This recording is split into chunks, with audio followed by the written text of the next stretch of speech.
Welcome to వదినెల వంటేళ్ళు. ఈరోజు సర్వపిండి చేయబోతున్నాను నేను. దానికి కావాల్సిన పదార్థాలు పల్లీలు, ఉల్లిపాయలు, నానబెట్టిన శనగపప్పు, పసుపు, కల్యమాకు, ఉప్పు, సరిపోయేంత కారం, కొద్దిగా మిర్చి 2 మిర్చి కట్ చేసుకుని, కొద్దిగా వెల్లిపాయది దంచుకున్నది పేస్ట్, అంతే. కొన్ని వాటర్ వేసుకుంటా. ఇలా ఇప్పుడు మనం వేసుకున్న పదార్థాలన్నీ ఇలా ఇలా ఇలా కలుపుకొని కొద్దిగా వాటర్ వేసుకుంటా ఇలా కొద్దిగా పిసుకోవాలండి.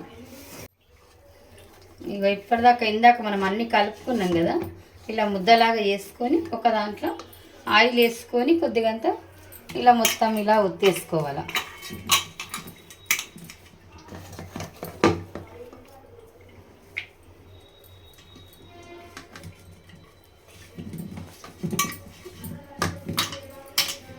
ఇలా ఏలుతోని ఇలా అనుకొని మొత్తం ఇందులో ఇలా ఇలా మొత్తం ఒక ఏలుతోని ఇట్లా అనుకొని కొద్దిగా ఆయిల్ తీసుకొని అవి ఇట్లా కొద్దిగా విడుచుకుంటే మనకు సర్వపిండి పొయ్యి మీద సన్న మంటతోని పెట్టేస్తే కొద్దిసేపు మెల్లగా